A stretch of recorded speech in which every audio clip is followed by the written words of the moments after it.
अपना मर्द के। अच्छा हम कहे कि राम कवल मर्द कगो होला? अरे एगो मर्द हो ना ओइमे। अरे मेहरारू इतना परेशान कैले बा कि आ नहीं कि नियर मोर वाह अब कहो बाहरे मोर। वाह मर्द का कोनो जोड़ जवाब नहीं खे। वाह मर्द मेहरारू से परेशान होके जब टिकट उकट करा ले हलो बैग उठ पैक कर कहलस कि ये हमर सोना, ए हमर बाबू, जितना लड़े के ह लड़ी लो। अब पता नहीं मौका कहिया मिली कहिया नहीं। मेहरारू जब इतनी बात का सुनल कहलस कि कहल का चाहता रे, तब मरद सुनावे का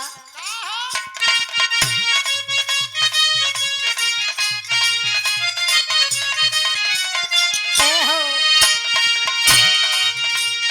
काल है के बाटे टिकट हमारा जाए के बाद रतुनबा। हेलो ओहो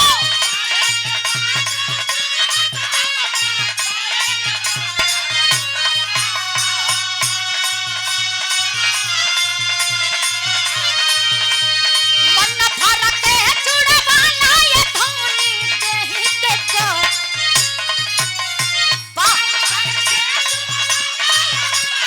देहि के को रतुनबा।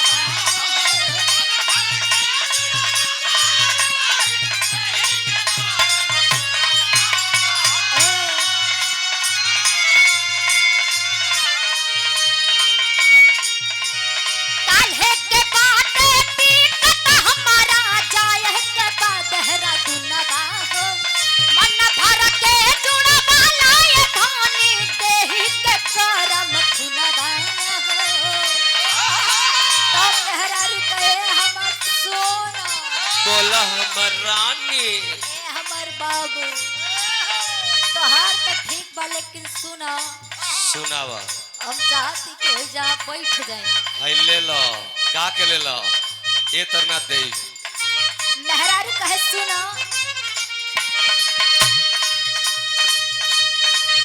चल चल बात छोड़ के सोहरिया राजा जी। ए हो चल चल बात छोड़ के सोहरिया राजा जी। अच्छा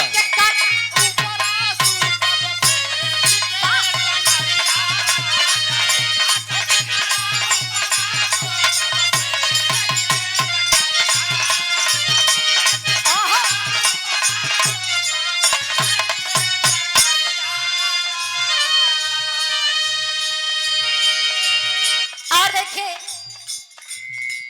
जिनको कौन नहीं जानता है, आप नाम के मोहताज नहीं है। अवजिया तनी कम होता भैया, काहे महाराज एकदम हमर लास्टे करवा जका। हेलो खोली भैया गेन खोली, काहे कम हो गई। हेलो हेलो चेक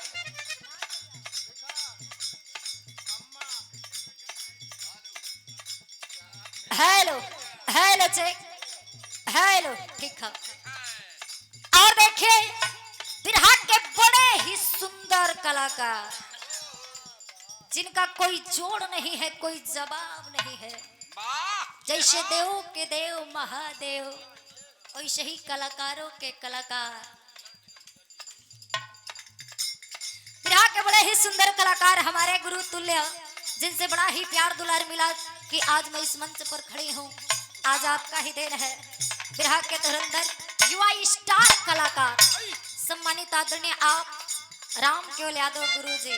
वैसे एक गौरियो नाम हो श्रीकंठ का लंठ हो भैया, महाराज। का हो का हो श्रीकंठ लंठ महाराज। बा बेटा एकदम सुप्रसिद्ध स्वागत के कड़ी में हमारे गार्जियन, हमारे अभिभावक, हमारे मुकद्दर के मालिक जिनसे बड़ा ही प्रेम स्नेह दुलार मिला करता है, सम्मानित आदरणीय आप श्री केदार यादव, जो रवि रेडियो दुबारी, रवि रेडियो के मलिकार महोदय, हमारे गुरु जी के द्वारा सम्मान के कड़ी में बड़ा ही शानदार यह सुंदर पुष्पहार सुंदर दुपट्टा और हजारों हजारों रुपया देकर के सम्मान किया गया।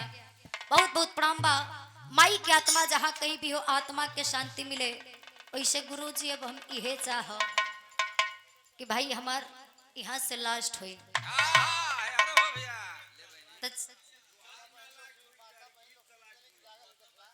आजकल भैया केहू को गारंटी नहीं खे कि कब के चल दे मंचवे पर से उतरत क के दुनिया छोड़ दे। यही से हम इज्जत से जाई चाहे इज्जत से इज्जत जाई, सब बात बराबर हो गई। चल रहे जइया सामान के लेके जइया। और देखे सम्मानित बड़े भैया बिरहा जगत में एक अलग ही पहचान रखते हैं। आदरणीय आप अमित भैया, भैया वैसे तो गद्दारी बहुत बढ़ियार होता, बा एकदम करारा। लेकिन थोड़ा सा कहो भाई हो, भाई नया नया शादी भइल हो, अरे बाप रे तब तक कुल लेके बैठ गई। ऊ तो बात अलग। ई तो बस बिरहा में रहला के नतीजा तू ही देहला ह। लेकिन कहत है कि तनी देख लिह भाभी बड़ी घरवा, गद्दारी न होखे। अमित भैया के द्वारा शानदार है सुंदर पुष्पहार, और यह आप लोगों के द्वारा दिया हुआ रुपया नहीं है, यह आशीर्वाद है। बहुत बहुत प्रणाम करती हूँ। आए हुए सभी लोगों का सम्मान स्वागत करती हूँ। आई मास्टर साहब, वाह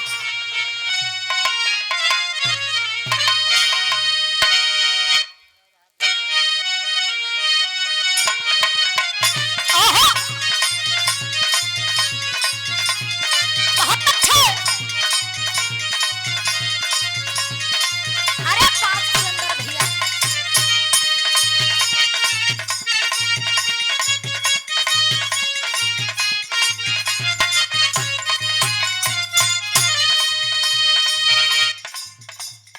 ई देखी हमरे मास्टर साहब कोनो गीत के संकेत करत हैं। वाह वाह बारे तो हर मास्टर। ई कमनो मेहरारू अपन मरद के बड़ा परेशान कैले ये राम केवल गुरु जी। थोड़ा हटिएगा, आइए इधर सामने आइए। गुरु जी तनी साइड नहीं, बड़ा तनी साइड नहीं। आइए आइए, आपसे निवेदन बा कि भैया तनी आप इधर ही आ जाए, एकदम आ जाए मंच पर फरिया लेवे के बाद। तोरे पेटे का पानी ना पचत हो। तब से पचा के धैले रहा अबे तो पेटा इकवनो मेहरारू मरद के बड़ा परेशान कैले हो। वाह कौना मरद के। खाली रुमा लोग करत जाए जाए, तब का बाकी दैन लास्ट खबर ये से हो। एकरी बात से के उ हो ना, जब लिस्ट पढ़ते ना हो तब पता कैसे चली के बहन के बाबे ने महफिल में हमके कई कलाकार दिखत हम नहीं। जब लिस्ट से कामे ना होता तो का कहल जा, हाँ काहे कि भाई ये महफिल में तो हमके कई कलाकार दिखत हम।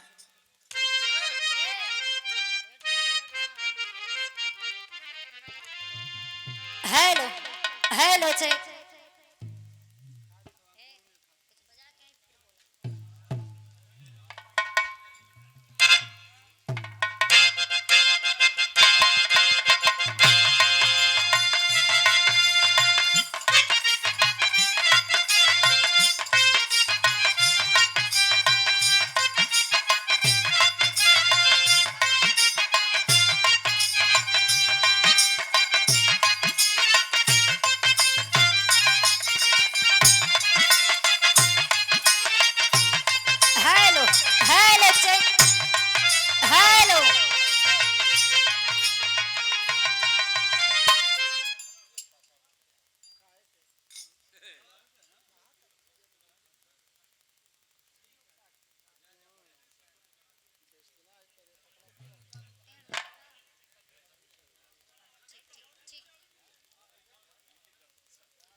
हेलो।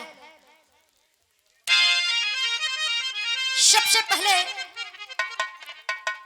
मैं इस ऐतिहासिक धरती को नमन करती हूँ। और आज बड़ा दुख के बात बा कि श्री केदार गुरु जी के आज माता जी हमनी के बीच में नहीं थी, यह दुनिया के छोड़ के चल गई नहीं।